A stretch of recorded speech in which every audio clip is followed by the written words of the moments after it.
ربي لا تيف ولا بنت كل كيستين أرجمين كتابني أك قرآن هذا تكفمي أزجي صدركا كنان كتابن الدنيا رجلو كيسا كتابني دوري لا كيستو كتكفمي أزجي كأك قرآن هذا إنجيل كتابني تكوتش جرو إذا كان قفاجة جرو إذا كان ججول أبوزنتان بيكتوتا غرغداتو حتى كريستانون ني غرغرا دا وروني رغا بانجرو يو إني بربادامو بودر في دوفين دنداجيجو كم برادا أمو دتبسيس بكم سات نبي محمد عليه الصلاة والسلام قرآن كان دبته سجنتي قرآن كان كيستي وانتو تهدو أن نبي محمد سموني ساني بيرنجين نفك سقاب فكينيا سورة دقدامي سدفا آتا كل ألم رت رب سبحانه وتعالى كل ألم رأى كل جاء كاتنا من توما بدبت أكاتنا من توما مكانها يو والكبسيفتات إنجتة كيدمور إن بيتريتي جادا كيدمور جتشوني عالم الزمن كندا أتونومي كيستي نمني هجسادا جرى جدمتي نيادا مكيستو جارا كنا كيس نمني كنما علم التشريك أنجد مباك سني هو رتنا ما بروفيسورا نمني كوني قرآن نكون بك كانت واجائب دبته جلتين دبته يوتيوب رلال تقولين لا تدري سني كتاب نسال نجرا جتشو نمني كون بود أبو إسلام ما كبتني جدما إن كبني ليه جدما ولي قالت على كل حال قرآن ما له كتاب نتوكلين كأكنت تبسنجرو نبي محمد عليه الصلاة والسلام ماجراسكوبين كبن يرو سني تيوكا وان تنكرة كبن إسافو الأنيمن ربي سبحانه وتعالى تبوزه قل أنزله الذي يعلم السر في السماوات والأرض إيسا إتشيتي سمي في دتشي كيسة تبيكوزنتو اتبوسه جچون كم برادة فكينيا فما دچير راجچون حتى مچاف كل يوم فدنيتين جن مچافن كلون بشان دچير توري جلتين دبتا غرو فالله سني قرآن بشان دچير دچي كيسا ربين الباس جلتين دبتا جچكنا أمو جچكنا أما ساينسي ساتي كنادا من كنيس نبي محمد عليه الصلاة والسلام أكملتي قرآن أكملتي مجافك وفعل سني أما سمو وأنا الدنيا رنجر وأنا أمن يادات إنتو رجال ركلوك أنا كوني كون قرأت مبرجان أكملتي بشان دتشيكة سابه هجريت ربي سبحانه وتعالى دبتري وسو كان نبي محمد توتاتي سلاهم بيكون دند عنجتشو كم براد أما سمو ربي سبحانه وتعالى وتدبتو ربي سبحانه وتعالى وتدبتو قبا كان الرتيجتشو يوكان دوم سكيستي وان غارة تجرا جري غارة أبي تجرا جري تين دبته دوم سكيسة غارة تجرا جري كرب سبحانه وتعالى دبته سورة نور آت صدق مسكالي هذا فرت مرات لالو دنديسن إذا كان رت رب سبحانه وتعالى قفة دبته وان كان ساينسين تقول قراتين أرجان إساف وده نبي محمد غبا باني يوم قراتين دندا قرآن كان قفة متبكه هدو تدبته تين جرا وان كان فكاتو أكا غارة ربا أبو أنتو تهدو وان سلا الدنيا رجل وان قرآن يكون في كيسة أبو الدنيا وأجايب جتة لالو جرتيه نما ولالا إرّا نما واتو قدران بيكن إرّا بيكم سي ساينتستوتا ررّاسكون بيكم سي ساينتستوتا بود أبتكون كان هندي ساني دبني قرآن يكون أقارة جاني هدوني ساني كاكا موريس بوكايفات إتمنن كتاب نكون أسو ولالا ردو في هندن دامو جتشورا وليقلت تلا كل حال رجعنا بير جرتو تناقو فامج إتدبلو دن دابو درّا إن شاء الله أما في تنمت جيفدا اتافو فون اللين رجع مشافو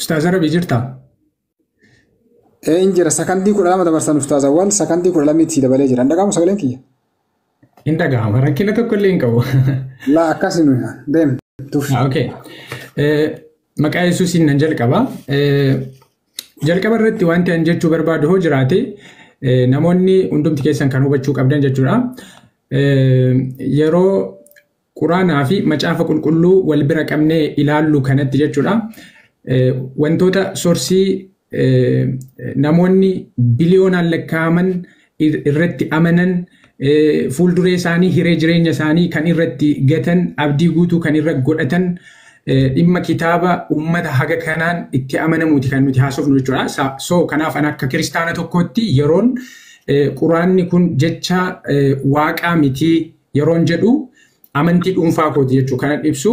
So ummanni biliyoonaan lakkaamu kan itti amanu akka jirummoo hin dagadhu jechuudha. Sinii galee akkasuma immoo gama kiristaanaatiin kitaabni qulqulluun jecha waaqaati jedhee gaafan dubbadhu waanan itti amanuuf jechuudha. Tarii ammoo kiristaanonni wanta ani dubbadhu keessatti hir'inni kamillee hoo jiraate wanti sun anarraati jechuudha. Sinii galee hir'inni hoo jiraate anarraati. Akkasuma immoo wanti dhugaan macaafa qulqulluu keessa jiru yoo dubbatame ammoo sun kan waaqaati jechuudha. Kanaafiyyuu waa hundumaa kabajaatiin akka na dhaggeeffattan hin barbaada. Isa jalqabaa macaafa qulqulluu fi quraana gaafa wal bira qabnu wanti nuti hubachuu qabnu kitaaba yoo xiqqaate marsaa jahaan quraana caalu irratti haasaa akka jirru beekuun baay'ee murteessaadha. yeroon akkas jedhu quraanni lakkoofsa 6,200 caalle kan qabuu fi macaafni qulqulluun immoo lakkoofsa 31,000 kan caalu kan qabu kitaaba haga kana ga'u wal madaalchisaa akka jiru beekuun baay'ee murteessaadha. Karaa kan biraa kitaaba waggoota 3,200 lakkoofsise seenaa haga kanaa qabu kitaaba waggoota 1,400 hin caalle lakkoofsise wal bira qaba akka jiru beekuun baay'ee murteessaadha. Kitaaba afaanota sadii fi isaan oliin barreeffame kitaaba afaan tokkoo fi afaanuma tokko qofa sanaan ibsamu akka qabu ajaju wal bira qaba akka jiru beekuun baay'ee murteessaadha jechuudha. Kitaaba ardii sadii fi isaan ol keessatti barreeffame kitaaba biyya tokko keessatti yookiin ammoo nama tokko qofaan barreeffame wal bira qabaa jirra jechuudha. Isa kana beekuun baay'ee murteessaadha. Isa jalqabaa irratti jechuudha. Yeroon gara macaafa qulqulluutti dhufu macaafni qulqulluun dhaloota Kiristoos durayyuu bara 1,200 dursee kan lakkoofsise akka ta'ee fi namoota 40 oliin kan barreeffame namoota sadarkaa beekumsaa garagaraa qaban namoota afaan garagara dubbatan namoota bara garagara keessa jiraatan garuu ammoo yooma hagam garaagarummaa guddaa agarsiis keessatti yoo xiqqaate waggaa 1,500 keessatti jalqabame kan xumurame kitaaba vaastii haga kana ta'ee otoo jiruyyuu ergaa walii galaasaa garuu tokkollee kan walirraa hin dabne akkuma seerri uumamaa jedhu mul'anni Yohaannis kitaabni inni xumuraallee akkasuma jedha jechuudha. Ergaa walii galaasaa tokko jechuudha. Addunyaa garagara kana keessatti barreeffame jechuudha. Kun ammoo macaafa qulqulluu kitaabota addunyaa kanarra jiran kamiyyuu irraatii adda isa taasisaa jechuudha. Kanaaf ani akkin amanu kitaabni qulqulluun sagalee Waaqayyoo namoota 40 oliin kan barreeffame yoo ta'u macaafni qulqulluun namoonni kun gaggeessaa hafuura qulqulluutiin akka isaan barreessan nanitti amanaa jechuudha. Yeroo kana jennu Luqaas boqonnaa 24 lakkoofsa 45 irratti kan isin argattan macaafni qulqulluun Waaqayyo namoota sammuu isaanii ibseefiin barreeffame jechuudha. Yeroon akkas jedhu akka quraanaatti direct dictated yookiin ammoo verbal inspiration kan jennu jecha kallattii kan jedhu irraatiin adda kan isa taasisu macaafni qulqulluun Waaqayyo sammuu warra barreessanii ni ibseef sana booddee warri sammuun isaanii ifeefi kun ammoo jecha ofii isaaniitiin aadaa hawaasa keessa jiraataniitiin barreessanii jechuudha. Isinii galee isa kana beekuun baay'ee murteessaadha. So macaafa qulqulluu kanaan macaafni qulqulluun kun jecha Waaqaati kan isa jechisiisu namoonni baroota kana keessa jiraatan hundumti isaaniitu jireenyi isaanii ittiin jijjiirame akkasuma immoo seerri bulmaata hawaasa addunyaa kanaallee akka gara gaariitti dhufu taasisee kitaaba baroota dheeraa lakkoofsiseedha jechuudha. So waan kana beekuun baay'ee murteessa. Kan ammoo Ibroota boqonnaa 4 lakkoofsa 12 yoo dubbistan sagalee Waaqayyoo humna kan of keessaa qabu nama jijjiiru amala namaa sheeppi gochuu kan danda'u kitaaba Waaqa biraa akka ta'e kan ibsuudha jechuudha. Karaa kan biraa kitaabni qulqulluun har'a nuti of harkaa qabnu kun seenaa hedduu keessa darbeeti dhufe. Waan kana otoon dubbatiin hin darbu. Seenaa hedduu keessa jechuudha. Waggoota 1,500 lakkoofsisee jalqabamee xumuramuudhaaf yeroon jedhu seenaa hedduutu keessa jira jechuudha. Qabxii lama dubbachuun barbaadas keessatti. Rakkoowwan siyaasaa hedduun addunyaa kana keessa turaniiru. Macaafa qulqulluu dhabamsiisuudhaaf jechuudha. Macaafa qulqulluu dhabamsiisuudhaaf rakkoo balaan siyaasaa hedduun ture. Keessumaa sabni Israa'el yeroo isaan boojuudhaan bakka garagaraatti booji'amanii biyyi isaanii gubatee qabeenyi isaanii gubatee barbadeeffamanii biyyaatii balleeffaman hedduutu ture. Akkasuma immoo yeroo itti sabni ganuu guddaatiin qabaman tureera. Mootonni garagaraa yeroo isaan fakkeenyaaf macaafa Ermiyaas yoo ilaaltan mootiin yeroo sana ture kitaaba sana harkaa fuudhee Baaruuk barreessaa isaa harkaa fuudhee gubee ture. Kitaabni sun yeroo lama barreeffame. Rakkoowwan mootota saba kana gaggeessan ganuu guddaan isaan gaggeessan irraan kan ka'e macaafni qulqulluun dhabamuu ni danda'a ture. Kakuu haaraa keessattis lolli warra Roomaatiin kiristaanummaa irratti baname seenaa kiristaanummaa balleessuuf ture. Macaafni qulqulluun addunyaa kanarratti kitaaba seena qabeessa kan isa taasisu balaawwan kana hunduma damdamatee as ga'e. Balaa siyaasaa, balaa ganuu saba keessoo jiran hunduma damdamatee kitaaba addunyaa irratti umurii dheeraa jiraatedha jechuudha. Kanaafiyyuu yeroo macaafa qulqulluu seera uumamaatii kaastanii hamma mul'ataatti har'a of harkaa qabnu kana yeroo ilaaltan waanuma seenaa waggaa tokko, waggaa 10, waggaa 100 keessatti barreeffame miti jechuudha. Wanti kun macaafni qulqulluun kitaaba seena qabeessa ta'uusaaf ragaa guddaa nuti qabaachuu dandeenyudha jechuudha. Wanti ani asitti otoon dubbatiin hin dabarre garuu macaafni qulqulluun gaaffii bu'uura dhala namaa, gaaffii bu'uuraa kan dhala namaa deebisa. Kitaabni kamiyyuu kan hin deebisne, quraanni illee kan hin deebisne, gaaffii bu'uura dhala namaa deebisa. Eessaa dhufe dhalli namaa kan jedhu, eessatti deema dhalli namaa kan jedhu, akkamittiin immoo jiraachuu qaba dhalli namaa kan jedhu gaaffii bu'uura dhalli namaa qabu kan deebisu kitaaba qulqulluu jedhama. Macaafni keenya seera uumamaatii kaasee namni maaliif haala amma keessa jiru keessa galee kan jedhu sirriitti ibsee kaa'a. Namni kan inni rakkoo har'a addunyaan keessa jirtu keessa kan inni gale sababni isaa maalii kan jedhu gaaffii isaa yoo gaafattan kitaaba qulqulluu keessaa qofa argattu. Cubbuun har'a addunyaa kanarratti dagaage kun sababiin isaa maali, maddi isaa eessa kan jedhuuf inni dhugaan kan argamu macaafa qulqulluu keessatti. Garuu ammoo akkamittiin Waaqayyo cubbuu kana gara xumuraatti fida kan jedhu kan isin argattan deebii isaas macaafa qulqulluu qofa keessaati jechuudha. Macaafa qulqulluu qofa keessaati. Wanti namatti tolu garuu macaafni kun jalqaba dhala namaa akkasuma immoo gara itti dhalli namaa deemu kan nuuf himu yoo ta'u, kana hundumaa keessatti garuu sagalee Waaqayyoo isa qaama qabeessa ta'e Yesuusiin lallaba uumamaa kaasee hanga mul'ataatti ergaan walii galaasaa karaa gooftaa Yesuus akkamittiin Waaqayyo addunyaa rakkoo keessa galte kana gara xumuraatti akka inni fidu kan barsiisudha macaafni qulqulluu jechuudha. Seera uumamaa irraa kaasee hanga mul'ata Yohaannisitti kan hubattan. Kan ammoo gooftaan kee Yesuus Kiristoos kan jedhe irraa kaaseen dubbadha. Yohaannis 5:39 yoo dubbistan Yesuus maal jedhee macaafattoota keessaatii jireenya qabna jettanii sana dubbistu garuu isaan waa'ee koo dubbatu. Caaffattoonni waa'ee koo dubbatu. Kanaafiyyuu caaffattoonni kakuu duraallee ta'e uumamarraa kaasee waa'ee gooftaa keenya Yesuus Kiristoos akkamittiin karaasaa addunyaan kun gara furmaata dhugaatti akka isheen dhuftu kan kaasudha jechuudha. Namni kamiyyuu jireenya bara baraa argachuudhaaf Yesuusitti amanuu qabaanuun jedha macaafni qulqulluun. Mee waan kana irratti waan tokko isin himuu hin barbaada. Macaafni qulqulluun namni cubbamaa akka ta'e ifatti dubbata. Namni addaamirraa dhalachuu isaatiin cubbamaa akka ta'e yookiin immoo rakkoo dambalii cubbuu akka qabu nuu kaasa. Kanaaf immoo furmaanni tokkichi yoo jiraate Yesuusitti amanuudhaan namni jireenya bara baraa argachuu akka danda'u nuu kaasa jechuudha. Kanaafiyyuu warreen macaafa qulqulluu qabanii fi ergaawwan macaafa qulqulluu keessa jiru irratti amanan yeroo hunduma abdii guutuutiin jiraatu jechuudha. Wanta fuulduree isaaniitiif yaaddoo isaan qabaatan hin jiru jechuudha. Kana beekuun baay'ee murteessaadha. Sababni isaa kitaabni kamiyyuu abdii akka kitaabni qulqulluu namaaf kennu hin jiru waan ta'eef. Faallaa quraanaa ta'e kitaabni qulqulluun Waaqa isa namatti dhiyoo ta'e nama barsiisa. Waaqa isa jaalala ta'e nama barsiisa. Waaqa isa ilmaan koo jedhee nama waamuu hin saalfanne nama barsiisa. Waaqa isa gadi of deebisee obboleessa koo jedhee nama waamuu hin saalfanne nama barsiisa.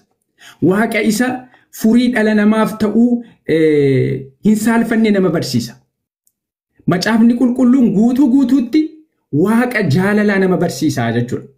Kanaafiyyuu macaafni qulqulluun kitaabota kamiirraayyuu adda kan isa godhu jaalalaa fi jaalala qofa barsiisuu isaati. Yeroon dhimma macaafa qulqulluu dhugaa ta'uu macaafa qulqulluu ilaalchise dubbii sagalee Waaqayyoo ta'uu macaafa qulqulluu ilaalchise wanti ani dubbachuu barbaadutu jira. Macaafni qulqulluun keessumaa kakuun duraa seenaawwan garaagaraa keessa akka darbee dhufe otoon dubbadhuuti garuu kakuu haaraa keessatti barreessitoonni kakuu haaraa kakuu duraa fudhatu jechuun riferensii ni fudhatu. Kakuuwwan duraa keessaatii barreeffamoota turan walirraa fudhatu jechuudha. Kanaafiyyuu Maatiyos yeroo ergaasaa cimsu kakuun duraa maal akka jedhu fudhateeti jechuudha. Yookiin ammoo hojiin ergamootaa keessatti waa'een bartoota yeroo barreeffamu dhugaa qabatamaa kakuu duraa keessa jiru ifatti baaseeti jechuudha. Kanaafiyyuu waliisaa kan cimsuudha jechuudha macaafni qulqulluun. Kana qofa osoo hin taane qabxiin barbaachisaan ani asitti dubbachuu barbaadu garuu macaafa qulqulluu jecha sagalee waaqayyooti jennee akka nuti 100% itti amannu kan nu taasisu raawwii raajiilee achi keessatti argamanidha. Macaafni qulqulluun raajiiwwan dubbatamanii raawwataman hedduutu achi keessa jira jechuudha. Amma gara fuulduraatti ittiin dhufaa dhimma kana ammaaf dubbachuun barbaadu garuu macaafa qulqulluu keessatti wanti kallattiidhaan dubbatame achiin booddee raawwatame hedduutu jira. Kanarraa ka'uudhaan namni yeroo macaafa qulqulluu kana sagalee waaqayyooti jedhee itti amanu abdiiwwan gara fuulduraatti akka raawwatamuuf kenname hundumammoo amanuudhaaf shakkii tokkollee hin qabu jechuudha. Kana beekuun baay'ee murteessaadha. Faallaa quraanaa jechuu kooti. Quraana keessatti tarii booddee keessa dhimma kanarratti bal'inaan dubbachuu nan barbaada. Riferensiin kamiyyuu hin jiru. Riferensii kamiyyuu argattan jechuun waan kana yeroo quraana irratti dubbadhullee sirriitti nan ibsa garuu waa'ee kitaabota kanneen duraa hin kaasa. Quraanni jechuudha. Waa'ee kitaabota kanneen duraa ni kaasa. Akka isaan jiranillee ni kaasa. Garuu ammoo deeggareetu osoo hin taane balaaleffateetu kaasa. Kitaabonni sun rabbiin biraa bu'an jechuu ni jedha. Sana booddee garuu namoonni isa hordofan garuu kitaaba sana akka isaan hin hordofneef bilook godheetu kaasaa jechuudha. Macaafni qulqulluun garuu uumamaatii hamma mul'ataatti yoo ilaaltan walii isaa deeggaruutiin inni tokko isa tokkorraa fudhachuutiin kaasaa jechuudha. Inni kun immoo ragaa guutuudha jechuudha. So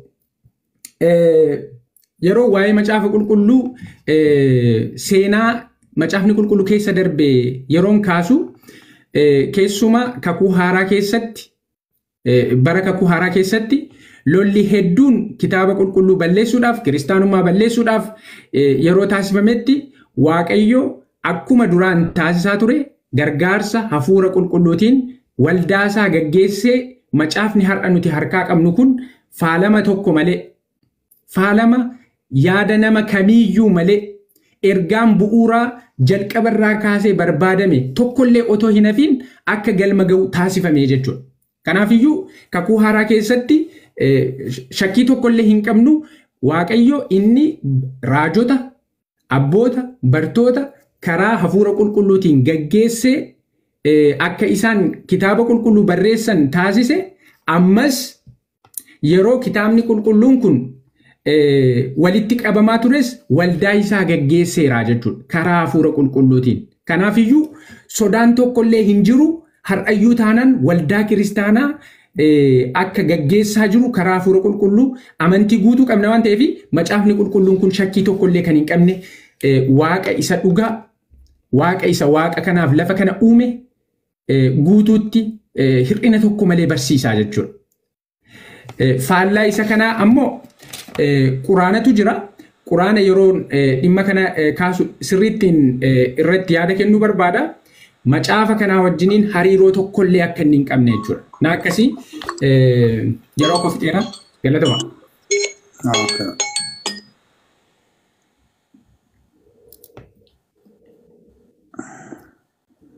Okay, yeroo isaa fixee sakandii 5 akkana dabarsee sakandii 5 moo 6 Ustaz Awwal amma sa'aatiin keessan isilachuu amma marsaa turaa daqiiqaa 5 dubbattanii jirtanii marsaan itti aanu daqiiqaa 10 dubbatanii asumaan birees kennaa barataa teoloojii Ustaz Awwal itti fufuu danda'an jechuudha.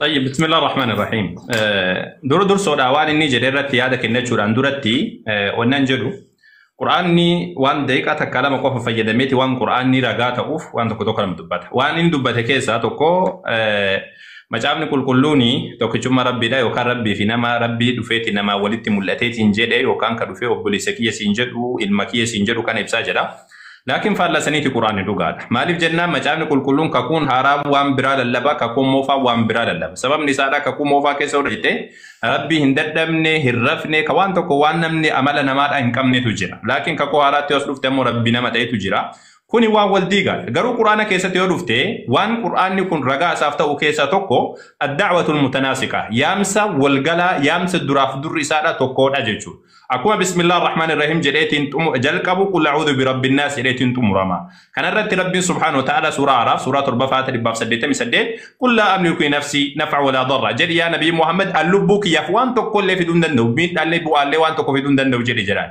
حتى نبي محمد أسوس لا نبي محمد أخبرك كاسن تادي سلا برواد بتني كبجاو فينا والكبني أنوان تكون كابو جل جلال أما سمو سورة يونس سورة كنا فات فرتمي سجل رد اللي ربي سبحانه وتعالى وان تقول في قوتشون دندو جل جلال أما سمو سورة كاب سورة كل زدت فا أتى لباقولان الرتي قل إنما أنا بشر مثلكم جل يا نبي محمد أني نما كيسني تجري دبر جان إنما أما سمو سورة الأمر سورة صدفة أتى لباقولان مفر الرتي وما محمد إلا رسول قد خلت من قبله الرسل محمد كن إرجمتون سدورة دبرت مالك وام برامتي وام براسين تنفكاتين جدان أكا قرآن هذا تكتام تقولن الدنيا كان جور كتوكتشم ربي لا جلسي قدي بفسندب نسيف سودان دو متى كل كيس ودايته يوحنس توكتوك قف بير دبرون الفاتا فلسفة دا غران سيوفي متى سيجون جساجة شور أكا كي يتجتشو جرا مالي سانجتشو تنجرو بكدا أكا كي يتجتشو جران وفي كي يرى تبغي دبلا ثاني واني دبته كيس القرآن كتابنا سندورا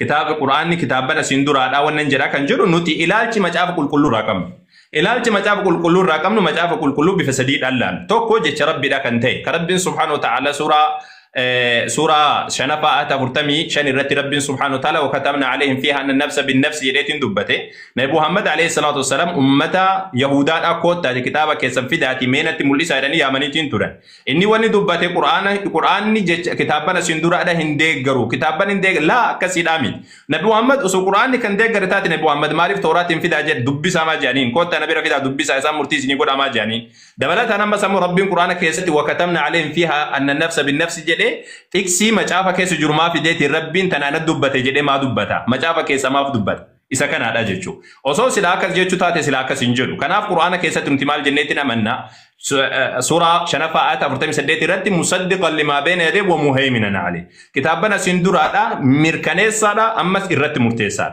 الرت مرتسال بتجنو كتابنا قرين جتشوت نبيون دبتان تجري جتشوني قرين جتشوت ورسينا دبتان تجري كابو أنكم مجافة كيس يجو جتشوني قرين جتشوت أبان برسم بكم نجري إذا كان أمو بيكون أبديم تايجو إذا كان أول كبتة أكثر ساوى نتدبت كتابنا سندورا توري نموتد دنجر باء توري رجاله كنوتيلن قرآني كتاب تمرات إنما الكتاب جلكبات جنون كتاب بنو تتمن نمو كتاب رب بوسي كفا توراة يركوفي رب برسيفي إنجيل رب نبي الله عيسى برسيسجج إذا كان أفرقان سارة يوبرباد فكين يفهم seera keessa deebii jechuudha seera keessa deebii keessatti boqonnaa 31 irratti rabbiin akka quba isaatii yookaan ammoo harka isaatii rabbiin akka tooraatiin barreessini dubbata amma samoo yesuus kiristoos illeen kitaaba rabbiidha jecha rabbiidha jedhee yame wangeela lallabaa ture jedha maarkos boqonnaa 1 lakkoofsa 14 irra jira jechuudha kitaaban kunniin eessa jira kitaabni rabbiin barreesse eessa jira injiiliin yesuus kiristoos lallabaa ture sun maqaan isaa jalqabni isaa maal jedhama xumurri isaa maal jedhama kitaabni nuti itti amanu isa kana keessi itti amantan nuti itti amanu kan nuti itti amanu immoo isin itti amantan macaafni amma jiru immoo akkanatti bifa sadii kanatti qoonnee ilaallaa jechuudha macaafa amma jiru kana kitaaba macaafa qulqulluu jedhamee qabatamu kana nuti akka duraan ture ni beekna garuu ammoo sirnaan dhufee jira sirnaan dhufne isa kanaaf ragaan maali yoo jennu tokkoffaa namoota barreessan beekuu hin dandeenyu kitaaban baay'ee keessatti fakkeenyaaf amma macaafa Museedhaa isin fudhadha jaba xiqqeessatu macaafa Musee isin fudhadha akka macaafa shantu jira macaafa keessa waan ta'eef jecha fakkeenyaaf seera ba'uudhaa boqonnaa 24 lakkoofsa 12 irratti waaqayyo achi turi ani gabatoota dhagaa seeraa fi abboommi sabni kun akka ittiin gorfamu kan irratti caafee sitti nan kennaa jedhee jedhe gabatoonni kun jiranii hin jiran nama kiristaana birallee yahudaa birallee hin jiran xayyib eeggan jiraanne oo sanbooda nama Museen seera ba'uudha seera keessa deebii boqonnaa 31 lakkoofsa 11 irratti lakkoofsa 9 irraa kaasee jechuudha Museen barreesseetiin ummata kenne sanduuqa kakuu moofaa keessa sanduuqa kakuu keessa kaa jedhee erga sana ammoo maal jedhe lakkoofsa 11 irratti yeroo guutummaa Israa'el iddoo waaqayyo ofii isaatiif ho'atetti isa duratti argamuudhaaf dhufan seera kan hundumaa isaan duratti akka isaan dhagaanitti dubbisiif ije akkana jechuun maal jechuudha seerri kun guyyaa tokkicha dubbifamuu danda'a jechuudha macaafa amma jiru kana seera shanan usuu qabattee baate guyyaa shanitu guyyaa shanii si ji'a tokkotti ufituun hin ulfaata sababni isaa dheeraadha akka malee waan ta'eef jecha osoo sila kitaabni rabbiin buuse yookaan Museen barreesse su kana taate guyyaa tokkichaan xumuramuu hin danda'u. Tooraatiin ammoo Museen gaafsan uummatatti lallabaa ture ka guyyaa tokkoon xumuramuu jechuudha. Kan biraadha fakkeenyaaf amma seeruma keessa deebii macaafa Musee keessatti jechuudha. Boqonnaa 34 lakkoofsa 5 irratti Museen akka du'e nutti dubbate. Eenyutu akka Museen du'e nutti dubbachuu jira? Eenyutu akka Museen du'e nutti dubbachuu jira?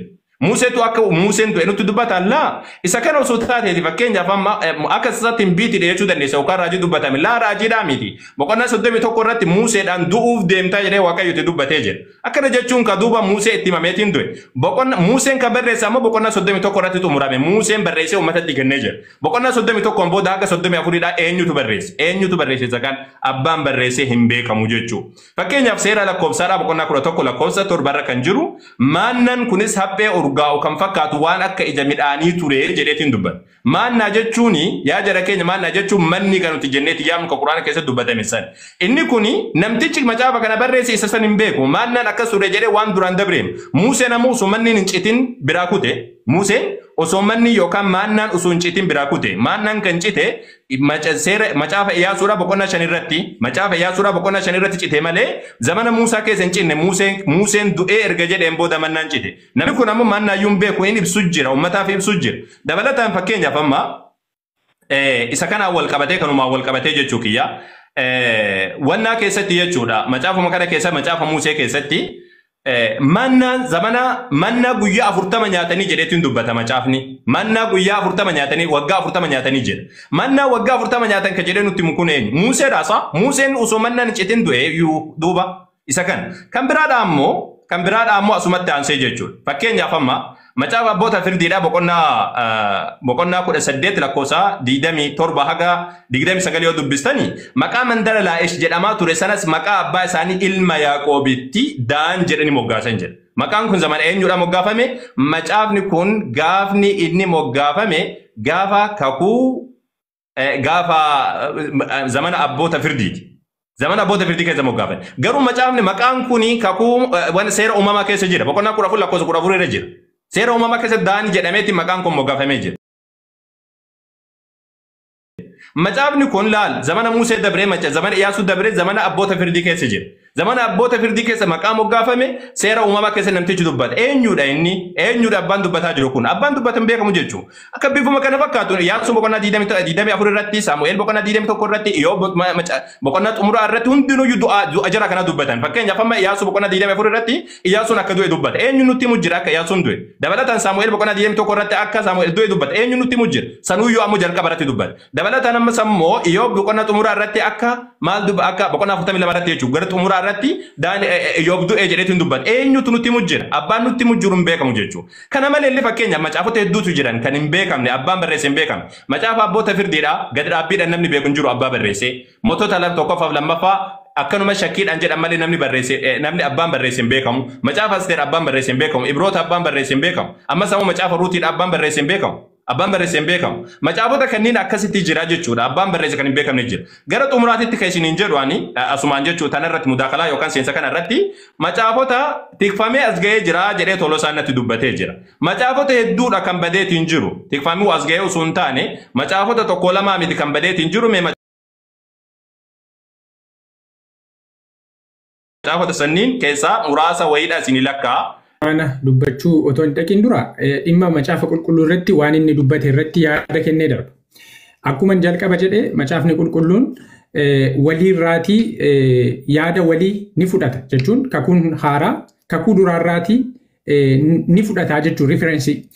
Innaa kitaabota kakuu duraa keessaatii macaafni qulqulluun kakuu haaraa yeroo fudhatu macaafni sun macaafa irratti amanamu ta'uusaaf ragaa guutuudha. Wanti nuti sirriitti kakuun dura kitaaba akka inni jedhe osoo hin taane kitaaba hafuura qulqulluutiin gaggeessaa hafuura qulqulluutiin kan barreeffame shakkii tokkollee kan keessatti hin qabne ta'uusaa kan mirkaneessu tokko gooftaan keenya Yesuus Kiristoos lafa kanarra yeroo jiraachaa ture kitaaba sana keessaa kitaabota hedduu kitaabota seeraa jechuun kitaaba kan Musee kitaaba faarfannaa jechuun kitaaba Daawitiin barreeffame kitaabota raajotaa jechuun kitaaba raajii hundumaa of keessatti qabatullee fayyadamee bartoota isaa barsiisaa ture jechuudha. Isaan keessaa fudhachuudhaan ragaan guutuun kakuu haaraa keessatti nuti qabnu tokko gooftaa keenya Yesuus Kiristoosidha jechuudha.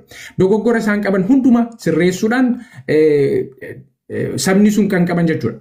Kitaaba sana mirkaneessaa ture jechuudha. Innaa waa'ee kitaaba kan Musee kitaabota kanneen biroo seenaawwan kitaabni kun ittiin barreeffaman ragaa wajjiniin booda irratti isiniif dhiyeessuu nan danda'a. Rakkinni tokkollee hin jiru jechuudha. Sababni isaa akkuma inni jedhe gaara Siinaa irratti Waaqayyo gabatee dhagaa lama irratti barreessee Museetti waan kenne qaba.